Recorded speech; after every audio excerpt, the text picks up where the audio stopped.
Hey everybody, welcome back to another 3-minute Devo. These 3 minutes are designed to help you focus in on what's good. The Bible says whatever's right and pure and just, think on these things. So these 3 minutes are designed to help you think on these things.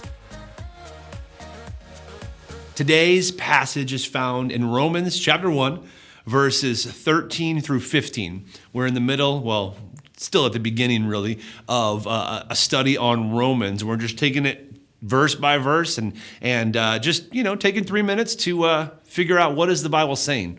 So let's start reading in verse 13 of chapter 1. If you don't have a Bible app, you should definitely pause this, open it up, and then follow along with me. Here we go. I do not want you to be unaware, brothers, that I have often intended to come to you, but thus far have been prevented, in order that I may reap some harvest among you, as well as among the rest of the Gentiles.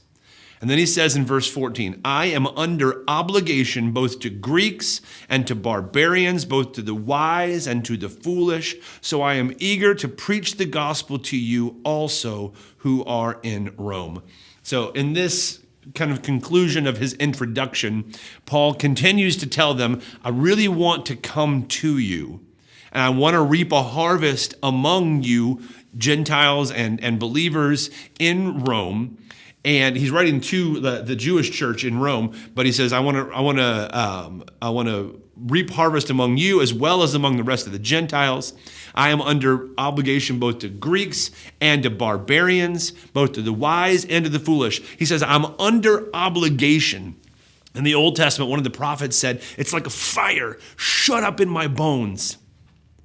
That's the way Paul felt. He had this obligation, not an obligation like, oh my word, I can't believe I have to do this. But this fire that was shut up in his bones that he had to get it out. He had to preach the gospel to Greeks and to barbarians. He says, I have to preach to the wise and to the foolish. I'm so glad he had to preach to the foolish.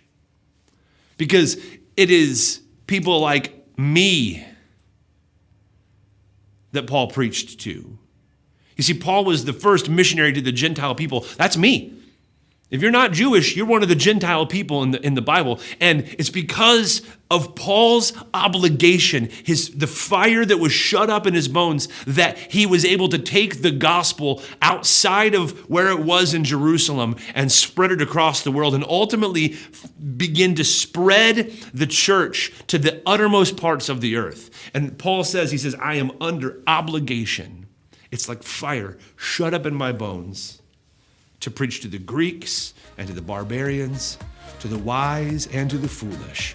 So I am eager to preach the gospel to you also who are in Rome. All right, that's it. Thanks for joining us for another 3-minute Devo. We'll see you next time.